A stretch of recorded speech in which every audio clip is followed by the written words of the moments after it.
तो ये क्या होता है कि एसएमसी का पॉलीफेशियल मतलब जो कंटिन्यूअस थिक क्यों होने लग जाता है कि बार बार सब आकर अटैच होने लगता है, ठीक है।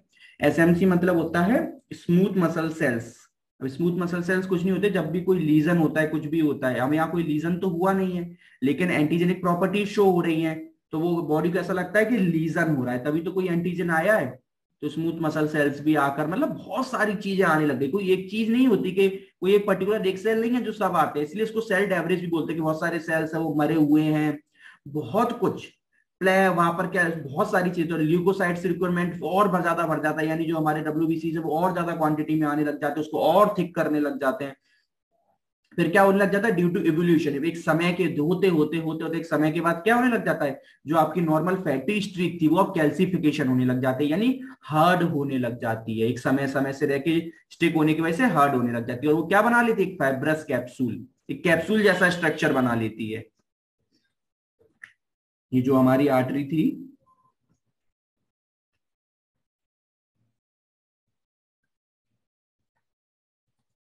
यहाँ पर सबसे पहले क्या हुआ था, कोलेस्ट्रॉल आकर ये जो एलडीएल आकर ये अटैच हुए थे, ठीक है।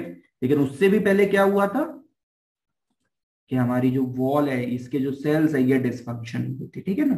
फिर ये उससे आकर अटैच हुए, और फिर फाइनली क्या हुआ, डब्ल्यूबीसी आकर अटैच होते चले गए, पहले कुछ हुए, फिर और कुछ होते गए, होते होकर क्या हो गया, एक एवोल्यूशन होते होते क्या हो गया, ये जो पूरा एरिया है कैल्सिफिकेशन होने लग गया, और ये कैसा है कि फाइब्रस कैप्सूल बना लिया, है ना। फाइब्रस कैप्सूल, इसमें क्या है आपका lipid rich core surrounded by fibrous capsule. Lipid rich है क्योंकि उसके अंदर कोलेस्ट्रॉल वगैरह भी भरा हुआ है, सब कुछ भरा हुआ है। तो ये फाइब्रस, अब ये क्या करेगा, ये बड़ा होकर क्या करेगा, नैरो कर देगा, क्या कर देगा, नैरो कर देगा। आर्टरी को करा कि नहीं करा, जो आर्टरी का सरफेस एरिया पहले यहां पर था, जो एरिया यहां पर था वो अब यहां पर रहा क्या, नहीं, तो इसने क्या कर दिया, नैरो कर दिया। अब याद रखो बस यही लाइन में जो स्टार्टिंग से आपको समझाना चाह रहा था कि एथेरोस्क्लेरोसिस और आर्टरियोस्क्लेरोसिस में जो अभी तक जो ये सब हो रहा है ना, ये सब इसको बोलते हैं अथीरोस्क्लेरोसिस। और बस इसकी वजह से, प्लेग बनने की वजह से जो आर्टरी नैरो हो गई, इसको बोलते थे आर्टरियोस्क्लेरोसिस। तो ये कोई अलग वर्ड बिल्कुल भी नहीं है, एक बार भी दिमाग में मत सोचना कि ये दोनों अलग अलग फंक्शन है, बस उसकी एक एडवांस स्टेज है कि प्लेग बन गया उसकी वजह से आर्टरी तो नैरो होनी ही है, तो बस इसलिए उन्होंने एक स्पेशल वर्ड दे दिया कि प्लेग बनने की वजह से जब आर्टरी नैरो हो जाए तो उसे आर्टरियोस्क्लेरोसिस कह दो, और कुछ नहीं है। इसके अलावा कोई और दोनों में अंतर कुछ नहीं है, ठीक है। तो ये ल्यूमिनल नैरो होने लग गया, क्यों, क्योंकि plague growth into the lumen causes flow limitation. अब जो फ्लो पहले यहां पर था उसका क्या हो गया, फ्लो लिमिट हो गया। अब क्या हो गया, फ्लो अगर सपोज करो यहां से 100 ml निकल रहा था तो आगे 50 ml ही निकलेगा। उससे क्या होगा, अगर ये वाली आर्टरी सप्लाई कर रही है सपोज कोरोनरी, अगर ये कोरोनरी आर्टरी में बन गया तो क्या होगा, ब्लड फ्लो कम होने की वजह से क्या हो जाए, जो ऑक्सीजन का लेवल है वो भी गिर जाएगा, और ऑक्सीजन प्रॉपर नहीं मिलेगी तो क्या होने लग जाएगा, एंजाइना पेक्टोरिस, पढ़ के आ चुके हो। एंजाइना पेक्टोरिस का मतलब क्या होता है, chest pain due to lack of blood supply, ठीक है, chest pain due to lack of blood supply to the heart, ये याद रखना, टू दी हार्ट, ठीक है। अब यहां पर हार्ट को ब्लड सप्लाई क्या हो गई, लेस हो गई, तो उसकी वजह से आपको अगर है ना, और पर्टिकुलर कोई और आर्टरी है तो वहां वो प्रॉब्लम आएगी, तो फिर क्या होगा, पेन तो सब जगह होगा, तो फिर उसको फिर एंजाना पेक्टोरिस थोड़ी ना बोलोगे, फिर उसको बोलते हैं क्लॉडिकेशन। क्लॉडिकेशन में इससे पहले भी आपको ये वर्ड बहुत बार समझा चुका हूं, क्लॉडिकेशन का मतलब होता है pain due to lack of blood supply, due to lack of blood supply. और अगर pain in heart due to lack of blood supply in heart, then we call as angina pectoris. अगर वो, अगर मैं इसको बोल दूं जॉ क्लॉडिकेशन, जॉ क्लॉडिकेशन मतलब jaw pain due to lack of blood supply to jaw, यानी ये जो ये कौन सी आर्टरी में हो गया, जॉ की आर्टरी में बोल दूं आपको renal pain due to lack of blood supply to kidney lack, तो क्यों, क्योंकि ये फिर ये रेनल आर्टरी में हो गया। तो बस क्लॉडिकेशन का मतलब होता है pain due to lack of blood supply. अब इसके आगे जो नाम लगा दोगे तो उसी में पेन होगा और उसी की ब्लड सप्लाई लॉस हो रही है, ये याद रखना। तो ये चीज आपको देखने को यहां पर मिलेगी। फिर क्या होगा सर, फिर ये क्या होगा, फिर ये प्लग करेगा, जस्ट है, फिर ये प्लग कर क्या करने लग जाएगा, टूट, यहां पर से बिल्कुल क्या कर सकता है, टूट सकता है, कैसे, हम बहुत अभी बिल्कुल हम इसको समझते आ रहे हैं, जब हमने डीवीटी भी पढ़ा तब भी हमने समझा था कि नॉर्मली हमारी आर्टरी है, ये यहाँ पर जो हमारा नॉर्मली प्लेग ये जो बन गया था स्ट्रक्चर, इसने क्या करा, एरिया को नैरो करा। एरिया को नैरो करने से क्या होता है कि फ्लूइड तो कम होता है मगर प्रेशर बढ़ता है। सपोज यहाँ 100 mm था तो यहाँ 150 हो जाएगा। क्यों? क्योंकि हम समझते हैं प्रेशर बढ़ता है, प्रेशर बढ़ेगा तो क्या होगा, इससे आपसे क्या करेगा, जो ब्लड है वो उससे कोलाइट करेगा, कोलाइट करेगा तो इसको तोड़ देगा, और तोड़कर क्या ये आगे ट्रेवल यानी ये एम्बुलस बन जाएगा। वो जिस जगह पर होता है तो थ्रोम्बस कहते हैं, वैसे फिर अपनी जगह से ट्रेवल करता है तो उसे एम्बुलस। अब ये जिधर जाएगा, अब ये यहाँ पर तो ठीक है चलो छोटा साइज था, मगर जिधर आर्टरी में जाता जाएगा, इसलिए क्या है बोलते हैं ना कि अगर ये आगे चल के कोई ऐसी आर्टरी में गया जिसका साइज छोटा है, लेकिन वहां पर आर्टरी का साइज छोटा है, तो ये आराम से इजिली फंस जाएगा।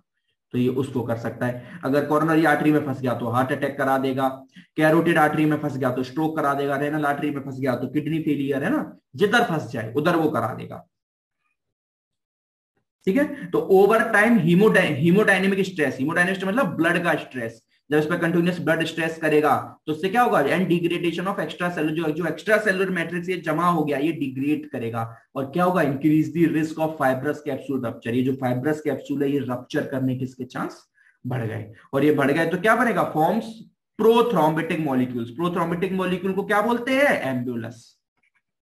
एम्बुलेंस बनना स्टार्ट हो जाएगा, और वो क्या कर सकता है, एक्यूट कोरोनरी सिंड्रोम। अगर कोरोनरी आर्टरी में गया, कैरोटिड में गया तो एक्यूट कैरोटिड सिंड्रोम, जिस आर्टरी में जाएगा वहां उसकी बैंड बजा देगा। क्यों? क्योंकि वहां ब्लड फ्लो रोक देगा। हार्ट में गया तो हार्ट अटैक करा देगा, कि कैरोटिड आर्टरी में गया तो इसको स्ट्रोक करा देगा, जहां जाएगा वहां उसको बैंड बजा देगा। ठीक है, अब बहुत सिंपल है, मेन यही थी जो हमने पूरी प्रोसेस पढ़ ली। बस इसको एक सेकंड में फिर से इसको याद करना बहुत इंपॉर्टेंट है, लेकिन मुझे नहीं लगता कि मैं इतने डीप में पढ़ा रहा हूं तो आपको याद करने की जरूरत है।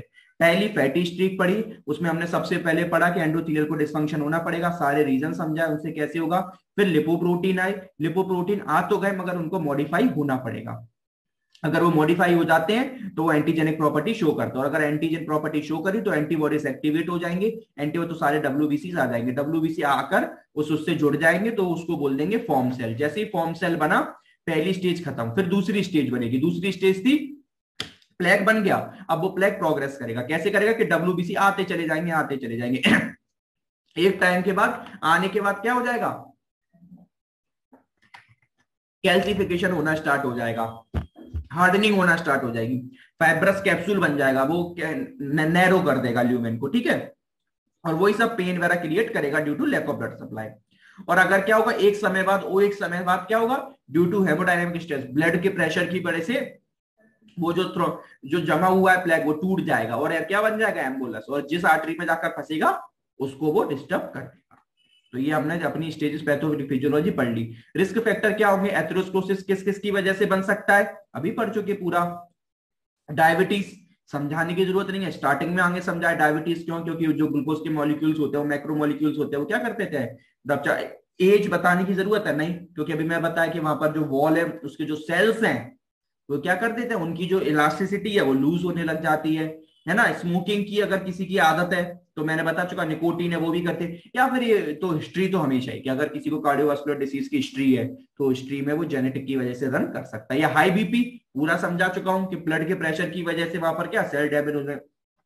डिसलिपिडेमिया मतलब हमने बात करें तो जो एलडीएल होते हैं वो भी मैक्रोमोलिक्यूल्स होते हैं, तो वो भी क्या करने लग जाते हैं, वो भी क्या करते हैं, आपको वहां पर क्या करने लग जाएंगे, सेल को डिसफंक्शन करेंगे, फिर वहां पर स्ट्रेस स्टार्ट हो जाता है। आप जानते हो ना कि नॉर्मली हमारे बॉडी में क्या ज्यादा होना चाहिए,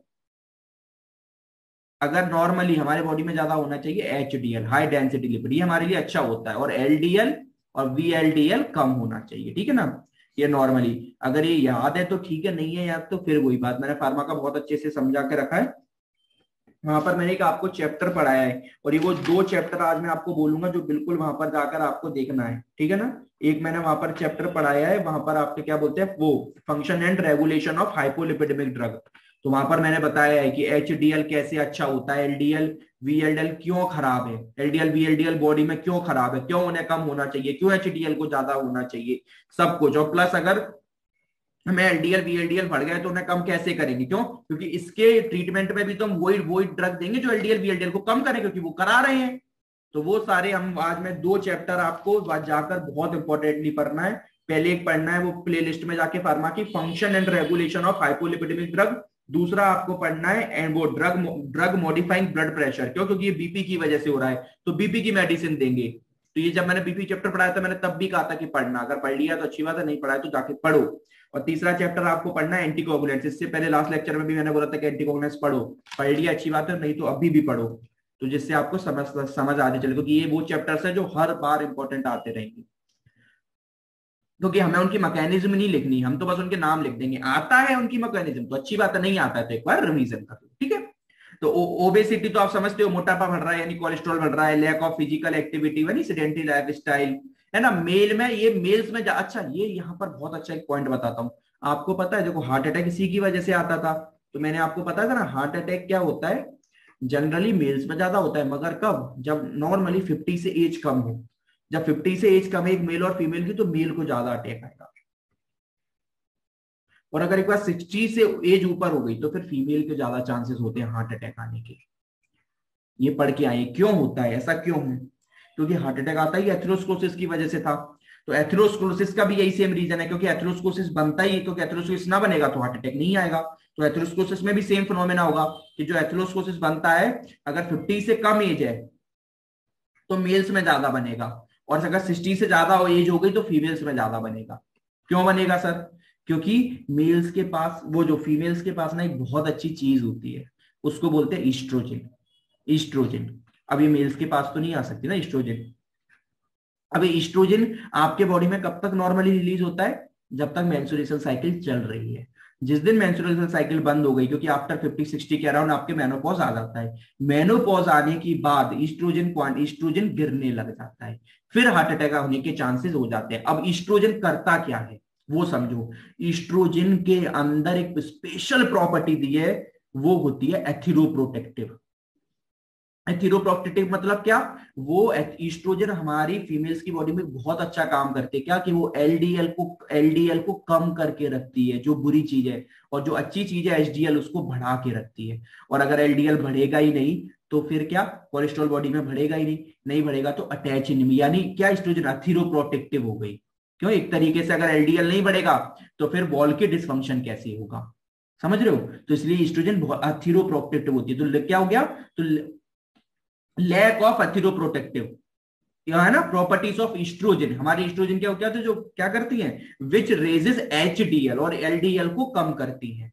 तो ये बहुत अच्छी चीज है। मगर क्या होता है, अब फीमेल्स में एज के बाद क्या होने लग जाता है, ईस्ट्रोजन की कमी होती है, ईस्ट्रोजन कम हो गया, एलडीएल बढ़ने लग जाएगा, फिर हमारा क्या होगा, फिर हमारा जो एथिरोस्क्लेरोसिस है वो बनना स्टार्ट हो जाएगा। और एथिरोस्क्लेरोसिस इसलिए बोलते हैं कि जो नॉर्मली जब तक फीमेल की मेंस्ट्रुअल साइकिल चल रही है उन्हें हार्ट अटैक आने के चांसेस बहुत मिनिमल होते हैं, इसी वजह से होता है, ठीक है ना। तो वो सब है बात, स्ट्रेस वगैरह चीजें अलग है, वो भी मैं मानता हूं कि ऐसा नहीं है। डायबिटीज, क्योंकि डायबिटीज भी फीमेल्स में ज्यादा है, तो वो भी एक रीजन होता है हार्ट अटैक आना ज्यादा आने का। क्यों? क्योंकि डायबिटीज बीपी भी मेल में ज्यादा होती है, स्ट्रेस का रहता है, बिल्कुल वो भी फैक्टर है, लेकिन मेजर फैक्टर ये होता है ना। तो हमेशा याद रखो, ऐसा बताना। कॉम्प्लिकेशंस क्या आएंगे अब बताने की मुझे जरूरत नहीं है, जिसकी आर्टरी खराब हो रही है वो खराब करा दो, है ना। अनस्टेबल एंजाइना, क्यों? अगर कोरोनरी आर्टरी में हो गया तो अनस्टेबल एंजाइना यानी हार्ट अटैक आ सकता है ना। कैल्सिफिकेशन अगर उसमें हो गया तो मायोकार्डियल इस्चीमिया हो सकता है ना, बिल्कुल इस्चीमिक हार्ट डिसीज हम पूरा पढ़ चुके हैं सब। पेरिफेरल आर्टरी डिसीज हो सकता है, पेरिफेरल आर्टरी डिसीज, पीएडी मतलब पेरिफेरल आर्टरी डिसीज। क्या होता है, जितनी भी हमारी जो पेरिफेरल आर्टरी है, मतलब सपोज करो अगर कोई आर्टरी है जो पर्टिकुलर कहाँ की है, जैसे सपोज मतलब हमारे हैंड की आर्टरी है, कोई रेडियल आर्टरी है, अब वो हैंड को सप्लाई करती है, तो पर्टिकुलर अगर वो उसमें क्लॉट बन गया तो फिर हेड के फंक्शंस लूज हो जाएंगे। फिमोरल आर्टरी है ना, तो पर्टिकुलर को जो पेरोफेरल आर्टरी जो कोई पर्टिकुलर एक ऑर्गन को ना सप्लाई कर कर आपके पेरीफेरी को सप्लाई करती है, तो उसमें हो गया तो पेरिफेरल आर्टरी डिसीज होंगे। ऑर्गन में हो गया तो ऑर्गन होंगे भैया, जिधर हो जाए। तो heart disease, heart attack, heart failure, ये सब आपको देखने को मिल सकते हैं। सर हार्ट अटैक तो समझ आ रहा है, हार्ट फेलियर क्यों होगा? क्योंकि हार्ट का एक ही काम है, ब्लड को पंप करना। अब क्या होता है, अभी वो प्रॉपर ऑक्सीजन जाने नहीं देगा, अगर प्रॉपर ऑक्सीजन जाने नहीं दिया तो हार्ट अपना काम नहीं कर पाएगा, क्योंकि हार्ट को तो ऑक्सीजन चाहिए काम करने के लिए। अगर हार्ट अपना काम नहीं कर पाया, ब्लड को पंप नहीं कर पाया, तो हार्ट फेलियर हो सकता है। तो पहला पॉइंट तो ये बन गया। दूसरा पॉइंट, अगर हार्ट फेलियर ना हुआ, इतनी ज्यादा ऑक्सीजन की कमी हो गई कि इतनी ज्यादा ऑक्सीजन की कमी हो गई थी कि ऑक्सीजन की कमी की वजह से हार्ट अटैक आ गया, तो दोनों आने के चांसेस होते हैं, ठीक है। किडनी फेलियर, किडनी के रेनल आर्टरी में क्या वहां हो गया तो किडनी फिर एन्यूरोमस बना देता है। एन्यूरोमस का मतलब होता है weekend area part of artery. जो आर्टरी होती है ना, अगर उसका कोई एक एरिया वीक हो जाए उसे बोलते हैं एन्यूरोमस। और यहाँ एरिया तो वीक होता ही है, क्यों? क्योंकि उसके सेल्स डिसफंक्शन हो रहे हैं तो एन्यूरोमस बनता है। स्ट्रोक हो जाए, स्ट्रोक आ सकते हैं, क्यों? कैरोटिड आर्टरी में फंस जाए, है ना। इरेगुलर हार्ट रिदम हो जाएगी, पाल्पिटेशन हो जाएगी, एम्बोलिज्म बन सकता है, हेमरेज भी होते हैं, हेमरेज भी हो जाते हैं, क्यों? क्योंकि एरिया वीक होता है, सेल्स डिसफंक्शन होगा, एरिया वीक होगा तो कहो आगे चल के यहीं से डैमेज हो जाए आर्टरी, तो सारा ब्लड बाहर निकल जा सकता है, तो हेमरेज होने के भी चांसेस होते हैं। और भी बहुत सारी चीजें हो सकती है जिनकी हमें बात हम आगे करते हैं। क्या क्या सिम्टम्स आएंगे भैया? कैरोटिड आर्टरी में हो गया तो स्ट्रोक आएंगे, तो स्ट्रोक के सिम्टम लिख दो, है ना। जैसे वीक ना, अब इसमें कोई मुझे डीप में नहीं लिखना, बस एक दो बात लिख दो। Weakness, difficulty in breathing, headache, facial numbness, ये पैरालिसिस, ये सब क्या है? स्ट्रोक। अगर सिंगल वर्ड में बोलो तो स्ट्रोक आएगा, तो जो स्ट्रोक के सिम्टम्स होते हैं तो वो लिख दो। कोरोनरी आर्टरी यानी हमारे जो हार्ट अटैक है वो सब लिखो, है ना। जितना भी हमारा चेस्ट पेन और वो सब हो रहा है,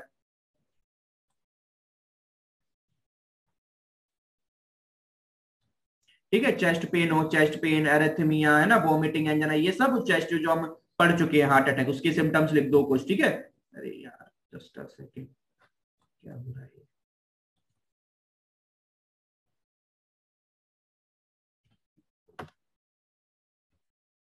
ठीक है। और रेनल आर्टरी मतलब अगर किडनी के पर्टिकुलर हो जाए तो क्या होता है? Kidney failure, loss of appetite, swelling, hand feet, difficulty in concentration, यानी जिधर जो हो जाए वो अफेक्ट होना स्टार्ट हो जाएगा। पेरिफेरल आर्टरी बात कर चुका हूं कि पर्टिकुलर किसको सप्लाई कर रही है, तो जिस लिम्ब में वो पेरिफेरल आर्टरी कर रही है तो वहां नमनेस, पेन, है ना, वो पर्टिकुलर टिश्यूज की डेथ हो जाएगी ऑक्सीजन ना मिलने की वजह से, और टिश्यू की डेथ हो गई बहुत समय तक हमारा, तो गैंग्रीन यानी नेक्रोसिस होना भी स्टार्ट हो जाती है। क्लियर? तो ये तो सिम्टम आप समझ रहोगे। डायग्नोस बहुत सिंपल है। डायग्नोस में तो कुछ करना ही नहीं है, क्यों? क्योंकि सारा डायग्नोस जो हमने इस्चेमिक हार्ट डिसीज का पढ़ा था डायग्नोस वही है, एंजियोग्राफी, और क्या कराओगे? एंजियोग्राफी जो हम प्रॉपर अच्छे से पढ़ चुके हैं, हम जानते ही है कैसे करते हैं एंजियोग्राफी। हम प्रॉपर, हम बहुत बार जानते हैं कि ये हमारा प्लेग बना हुआ है सपोज, तो एक कैथेटर डालकर, एक कैथेटर डालते हैं, उससे एक डाई इंजेक्ट कर देते हैं। वो डाई क्या होती है? ब्लड में मिल जाती है। फिर हम क्या करते हैं? एक्सरे से एक्सरे डालते हैं और फिर देखते हैं जहां जहां ब्लड ट्रेवल कर रहा है, तो यहाँ पर क्या हो जाएगा? ब्लड का जो फ्लो है वो क्या हो जाएगा? कम हो जाएगा। यहाँ पर एरिया कम हो गया तो हमें दिख जाएगा। इसी को क्या बोलते हैं? ये सब हमने पढ़ा हुआ था, ठीक है ना। तो इसको, ये जो हमने एंजियोग्राफी पढ़ी हुई थी प्रॉपर तरीके से, तो यहाँ पर एंजियोग्राफी करेंगे, ठीक है। अच्छा, यहाँ पर ग्राम और ग्राफी में अंतर समझते हो ना? आप लोग को 12 में पढ़ा होगा, 12th में पढ़ा होगा ईसीजी, और एक होता है, अपन बोलते हैं, एक बोलते हैं ईसीजी, इलेक्ट्रोकार्डियोग्राफी, ठीक है, और एक अपन बोलते हैं और एक बोलते हैं ग्राम। इलेक्ट्रोकार्डियोग्राफी और एक बोलते हैं इलेक्ट्रोकार्डियोग्राम। तो ग्राफी और ग्राम में अंतर क्या होता है समझते हो ना? ग्राफी और ग्राम दो वर्ड होते हैं, जैसे एंजियोग्राम भी होता है और एंजियोग्राफी भी होता है। क्या अंतर होता है? देखो, इस जो भी ये टेस्ट है, इस एंजियोग्राफी की करने को, प्रोसेस को बोलते हैं ग्राफी, और जिसके द्वारा करा जाता है उसे बोलते हैं ग्राम। ईसीजी जब जिससे कर रहे हैं, अगर मैं वहां पे लिखिए कि इलेक्ट्रोकार्डियोग्राम, ग्राम मतलब ये जिसके द्वारा करा जाता है, और ग्राफी मतलब जो रिजल्ट आता है, जो प्रोसेस। ये बहुत छोटी सी चीज है, आई नो आपको पता होगी, लेकिन मैंने ऐसे ही बोल बता दी, तो ये कंफ्यूज मत, इसलिए बता दी क्योंकि शायद कुछ लोग कंफ्यूज हो कि ये ग्राम लिखा है उसे ग्राफी बोल रहे हैं। तो ग्राम मतलब होता है कि पर्टिकुलर जिससे करते हैं, जिस टाइम जिसे करना है, ग्राफी मतलब उस प्रोसेस को, तो एक ही चीज होती है जनरली, ठीक है। तो एंजियोग्राफी से हम पता कर पाएंगे, है ना, पर्टिकुलर क्या है। तो हमने क्या करा था, यहाँ पर एक आर्टरी में डाई डाली थी, और डाई जाएगी, एक्सरे जाएगी, जहां पर वो क्या होगा, अब यहाँ पर फ्लूइड कम हो जाएगा, ब्लड कम हो जाएगा, एरिया कम हो जाएगा, तो यहाँ पर डाई प्रॉपर शाइन नहीं करेगी। एक्सरे में देखेंगे तो डाई प्रॉपर शाइन नहीं, यहाँ पर उसका एरिया क्या कम दिखेगा, क्यों? क्योंकि यहाँ पर क्लॉट बना हुआ है, वो प्लेग बना हुआ है। तो हम देख लेंगे, अच्छा इस जगह पर आपका क्या बना हुआ है? प्लेग बना हुआ है। एंकल ब्रेकियल इंडेक्स लेता है, ये बहुत अच्छी चीज, हम इसको पहले भी बात कर चुके हैं। एंकल मतलब, ब्रेकियल मतलब यार रेडियल आर्टरी से आपकी बीपी को चेक करते हैं, और यहाँ एंकल मतलब फेमोरल आर्टरी से, फेमोरल आर्टरी से लेते हैं। और भी एंकल पे, और एंकल पे फेमोरल आर्टरी से भी ले लेते हैं, एंकल पे और नीचे जाके बहुत सारी और आर्टरी से हम बीपी ले लेते हैं। इसमें करते क्या है, क्यों हमें अलग अलग जगह से लेनी पड़ रही है, क्यों, क्या रीजन है? क्यों? क्योंकि due to blood pressure changes, है ना। अब ब्लड प्रेशर हमारा चेंज हो रहा है, क्योंकि नीचे की तरफ और ऊपर की तरफ अलग अलग हो रहा है। अगर एंकल में पर्टिकुलर कोई पूछे तो अगर हम बोल सकते हो कि डॉर्सल पेडलिस आर्टरी होती है, ठीक है। एंकल, क्योंकि ऐसा नहीं है, रेडियल फेमोरल आर्टरी से भी अलग अलग लेते हैं, फेमोरल आर्टरी भी नीचे लोअर लिम्ब में है, लेकिन पर्टिकुलर हम एंकल से ही अगर प्रॉपर चेक करना है तो फिर हम लेते हैं डॉर्सल, डॉर्सलिस पेडलिस आर्टरी, ये प्रॉपर है ना, डॉर्सल पेडलिस आर्टरी जो प्रॉपर एंकल में होती है, उससे उसको पाल्पेट करके उससे हम अपना ब्लड प्रेशर देखते हैं। अब क्या होगा कि अगर पर्टिकुलर आपको ब्लड प्रेशर डिस्टर्ब दिखेगा, क्यों, क्योंकि अगर सपोज करो ऊपर की तरफ कहीं प्लेग बना हुआ है तो वहां प्रेशर अलग हो जाएगा और नीचे प्रेशर अलग हो जाएगा। अगर आप नॉर्मली हो तो अभी आपके पूरे बॉडी में प्रेशर सेम होगा, मगर अगर प्लेग बन गया किसी जगह पर तो प्रेशर में डिस्टर्बेंस आना स्टार्ट हो जाता है ना।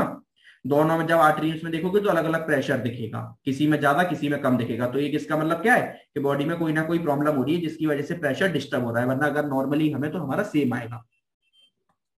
ब्लड टेस्ट करा लो, है ना, किसके लिए ब्लड टेस्ट में, तो क्या अगर कोलेस्ट्रॉल करा लो, कहीं कोलेस्ट्रॉल ज्यादा तो नहीं है, शुगर कराओ यानी डायबिटीज तो नहीं है, कोई इन्फेक्शन तो नहीं है, ये सारे नॉर्मल टेस्ट कराओगे। चेस्ट एक्सरे कराओगे, चेस्ट एक्सरे तो पर्टिकुलर इसके लिए कुछ नहीं होता कि कहीं आपका हार्ट तो गड़बड़ नहीं हो गया, है ना, हार्ट में प्रॉब्लम ना हो गई हो, तो ऐसी पर्टिकुलर बहुत सारी चीजें करा लेते हो, एंजियोग्राफी कराते हो, है ना, ये सब चेक करने के लिए एंजियोग्राफी करा लेते हो। 2C hard and narrow arteries, है ना, आर्टरी कहाँ कहाँ से क्या हार्ड हो रही है, कहाँ से नैरो हो रही है, तो अभी हम पूरी एंजियोग्राफी प्रोसेस बताई, वही सब CT MRI मतलब वही सब लिखी हुई है। ECG करा लेते हैं, हार्ट प्रॉपर काम कर रहा है कि नहीं। अच्छा, यहाँ EKG लिखी है, ECG और EKG सेम ही होता है, कहीं कहीं पर आप ECG लिखा देखोगे, ECG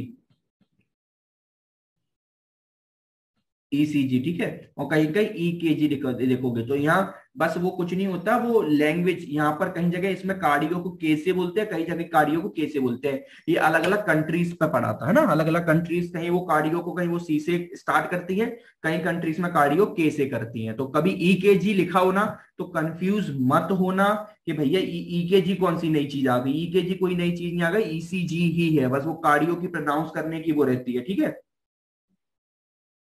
तो वही चीज है वहां पर, है ना, वो इलेक्ट्रोकार्डियोग्राफी, और जो कार्डियो की स्पेलिंग है वो के से स्टार्ट कर देते हैं कई जगह पर, तो EKG ECG बिल्कुल सेम सेम, बस उसी के दो नाम है। तो फॉर, और वो नाम भी ऐसे पड़े हैं क्योंकि अलग अलग कंट्रीज में कार्डियो कहीं C से स्टार्ट करा था, कहीं K से करा था, तो इस वजह से।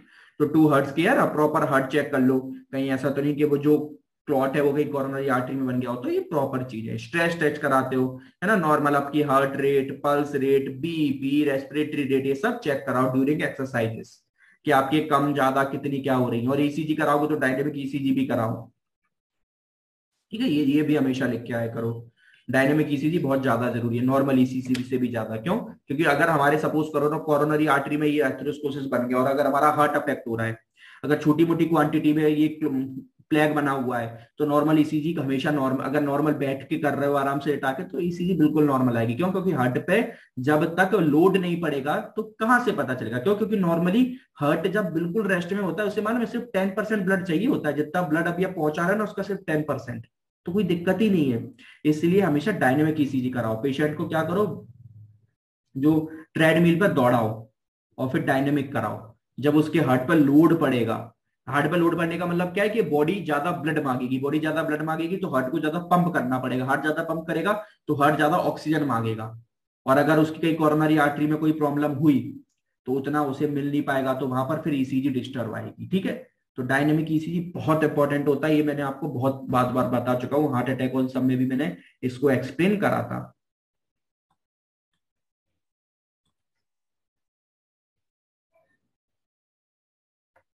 ठीक है, ट्रीटमेंट क्या है, सबसे पहले तो यही है life style changes, avoid smoking, देखो मैंने कहा consuming alcohol in moderate amount, कभी भी ये नहीं लिखा होगा कि अल्कोहल को बंद करो। Getting regular exercise, healthy diet लो, है ना, वेट कम करो, ये सब चीजें ना, हेल्दी वेट रखो। बाकी मेडिसिन में तो देखो वही सारी चीजें, इसमें कुछ नहीं कर सकते। कोलेस्ट्रॉल क्योंकि ना बन पाए तो कोलेस्ट्रॉल की खिलाते हो क्या ना, कि cholesterol managing cholesterol level, statins खिलाते हैं। तो ये जो प्रॉपर कौन कौन सी कोलेस्ट्रॉल की टेबलेट्स होती है, कैसे फंक्शन करती है, तो उसके मैंने आज आपको बोला कि आज जाकर function and regulation of hypolipidaemic drug करके फार्मा के अंदर मैंने पढ़ाया, पूरा जाके पढ़ो, ठीक है ना, बहुत इंपॉर्टेंट है। LDL VLDL कैसे आपको क्या करते हैं, कि उनका क्या फंक्शन है, कैसे कम करना है, सब समझ आ जाएगा, वो इसमें नहीं लिखना है ना, लेकिन आपको पता होना चाहिए, याद होना चाहिए। फिर एंटी हाइपरटेंसिव, अगर किसी की BP बढ़ी है तो एंटी हाइपरटेंसिव, तो इसमें सिम्टम्स वाइज होगा, जिस वजह से हो रही है पहले पता करो। अच्छा तो उसके हो क्यों रही है, कोलेस्ट्रॉल की वजह से, तो कोलेस्ट्रॉल कम करो। बीपी की वजह से एथेरोस्क्लेरोसिस हो रहा है तो बीपी कम करो, एंटी हाइपरटेंसिव ड्रग दो, ये भी पूरा मैंने पढ़ा के रखा है। ड्रग मॉडिफाइंग ब्लड प्रेशर है उसमें मेरा चैप्टर। डायबिटीज की वजह से हो रहा है तो एंटी डायबिटिक ड्रग दो। क्लॉट तो नहीं बढ़ रहे तो एंटी कोगुलेंट ड्रग दे दो। इन्फ्लामेशन हो रहा था तो एंटी इन्फ्लामेटरी ड्रग दे दो। अपने अपने नाम से इनके एक एक दो दो नाम सबके लिख देना, ठीक है, अपने मन से, बस और कुछ नहीं करना, यहाँ पे समझाना हमें नहीं है, वो सेकंड ईयर फार्मा था। सर्जरी क्या करेंगे, सर्जरी हम पूरी बता चुके हैं। एंजियोप्लास्टी जो हमने, एंजियो इसका सर्जरी होगी क्या, एंजियोप्लास्टी। और एंजियोप्लास्टी तो हम पूरा चैप्टर पढ़ चुके हैं, पूरा चैप्टर क्या पढ़ा था एंजियोप्लास्टी में, क्या करते हैं।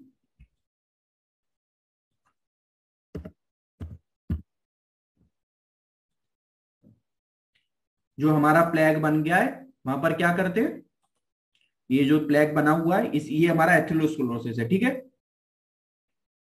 ये क्या है, ये हमारा एथेरोस्क्लेरोसिस है, ये कोलेस्ट्रॉल लिखा है, built up cholesterol partially blocking the blood flow to the artery. अब क्या करते थे, पहले तो एक स्टेंट पहले तो एक डाल के उससे हमने डाई डाल के हमने पता कर लिया, उसको हमने बोला एंजियोग्राफी।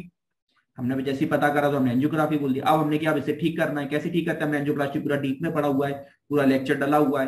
कैसे, तो पहले क्या, हम एक सेकंड वायर डालते थे, उसकी टिप पर वैल्यून लगा रहता था, ये वैल्यून है।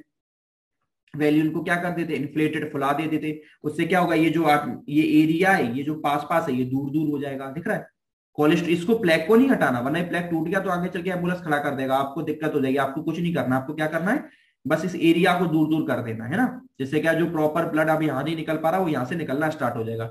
अब सर बहुत सिंपल लॉजिक है, बैलून इन्फ्लेटेड करा तब तो दूर दूर गया, बैलून को हम डिफ्लेट करेंगे जब हवा निकाल देंगे, क्यों, क्योंकि तो क्या होगा, वापस जगह पे आ जाएगा। तो क्या, तो उसके लिए सर एक लोहे की जाली, अगर इंग्लिश में बोले तो स्टंट।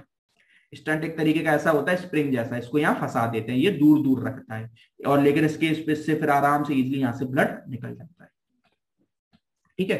तो ये तो हमने एंजियोप्लास्टी बहुत डीप में पढ़ा हुआ है, पूरा चैप्टर कैसे क्या करते हैं वहां से आप समझ लेना, इसको देख लेना, क्योंकि यहाँ पर तो सिर्फ नाम लिख के आना है ना। जो एंजियोप्लास्टी विद स्टेंटिंग हम करते हैं, और हमने बाईपास सर्जरी भी पूरा डीप में पढ़ा है। क्या पढ़ा था बाईपास में, हमने बोला था कि अगर ऐसी कोई कंडीशन आ गई जहाँ एंजियोप्लास्टी नहीं कर पा रहे हैं, है ना, कोलेस्ट्रॉल बहुत ज्यादा है, तब कुछ तो क्या करेंगे, फिर कुछ नहीं कर सकते, रास्ता ही बदल दो, उसको बोलते थे बाईपास। क्या कि ये मेरी आर्टरी है, सपोज यहाँ पर कोलेस्ट्रॉल को बहुत ज्यादा बना हुआ है, या फिर हम एंजियोप्लास्टी करना बेकार है, या फिर आर्टरी ही डैमेज हो गई, तो कुल मिला के क्या करते हैं, बाईपास बना देते हैं, बोलते हैं ठीक है भैया कोई दिक्कत नहीं है, हम एक काम करेंगे, हम इधर से एक रोड बना देंगे ऐसे,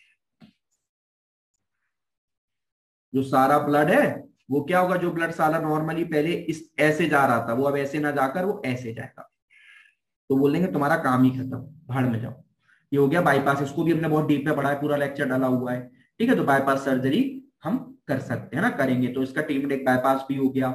फिर एक होता है एंड आर्टियोटॉमी, ये बस समझना इसको, एंड आर्टियोटॉमी क्या होता है। एंड आर्टियोटॉमी का मतलब होता है कि वो आर्टरी स्पेशली, ये हर आर्टरी में नहीं कर पाते, एंड आर्टियोटॉमी हर आर्टरी में नहीं कर पाते, ये स्पेशलाइज उन आर्टरीज में करते हैं जिनमें बहुत ही लिमिटेड आर्टरी में पॉसिबल होता है। जैसे नेक की एक आर्टरी होती है कैरोटिड आर्टरी, जिससे प्रॉपर आपको स्ट्रोक होने के प्रॉपर चांसेस होते हैं, है ना, कैरोटिड आर्टरी, उसमें ये कर सकते हैं, इसमें कुछ नहीं करते, आर्टरी के अंदर से प्लेग निकालते हैं, तो वहां पर ये आर्टरी आपको प्रॉपर आपके विजुअल में होनी चाहिए, ये हर उसमें नहीं करते, ठीक है ना।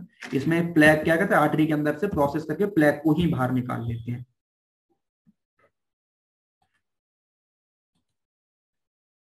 इस तरीके से, दिख रहा है। ये क्या करा, आर्टरी को कट करा, यहाँ पर जो प्लेग बना था उसको, प्लेग को बाहर निकाला, और एक चाहे तो एक स्टेंट भी फंसा दिया, ठीक है ना।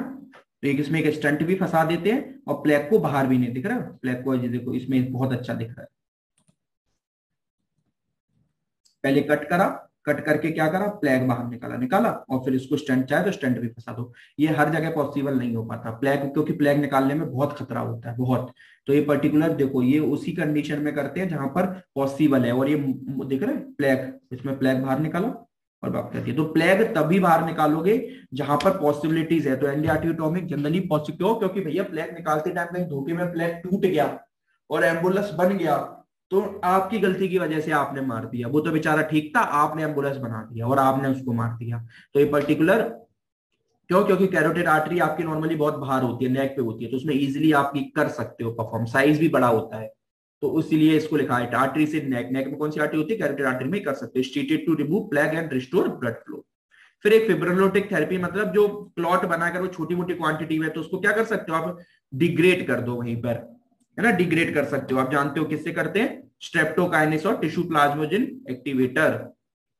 स्ट्रेप्टोकाइनेस होता है, ये क्या होता है, एंजाइम होता है जिसको वहां पर छोड़ देते हैं, वो उस प्लेग को क्या कर देता है, खा लेता है, अगर छोटी मोटी क्वांटिटी में हुआ तो ये पॉसिबल है। या फिर टिश्यू प्लाज्मोजेन एक्टिवेटर होता है, टीपीए, टिश्यू प्लाज्मोजेन एक्टिवेटर, इसको वहां पर डाल देते हैं तो वो भी इससे प्लेग, लेकिन ये बहुत जब होता है जब बहुत छोटी कंडीशन में उसको पकड़ पाए तो। ये तो नॉर्मल एथेरोस्क्लेरोसिस स्टेजेस बनी हुई है कि ये नॉर्मल आर्टरी है, पहले पहले जो हमने पहले पढ़ा था कि वहां पर जो स्टार्ट हुआ बनना प्लेग, फिर इतना ज्यादा बन गया कि एडवांस हो गया, और आखिरी स्टेज में तो पूरा कंप्लीट ब्लॉकेज हमने कर ही दिया। ठीक है, ये हमारा कंप्लीट पूरा था एथेरोस्क्लेरोसिस को लेकर। ठीक है, हमने सब कुछ इसके बारे में पढ़ लिया, ऊपर ट्रीटमेंट से लेके सब कुछ, और इसकी क्या क्या कॉम्प्लिकेशन थी, किस तरीके से थी। तो हमेशा याद रखो जब भी एथेरोस्क्लेरोसिस आ रहा है तो हार्ट को रिलेटेड नहीं लिखना, ओवरऑल बॉडी रिलेटेड करके लिखना है। इसलिए हमने जब भी एंजियोप्लास्टी पढ़ा तो मैंने बोला कोरोनरी एंजियोप्लास्टी लगाओ, मतलब कोरोनरी, क्योंकि एंजियोप्लास्टी तो किसी की भी हो सकती है, कोरोनरी मतलब स्पेशली कोरोनरी आर्टरी की, बाईपास किसी की भी हो सकती है, लेकिन कोरोनरी बाईपास लिखोगे तो स्पेशली कोरोनरी की।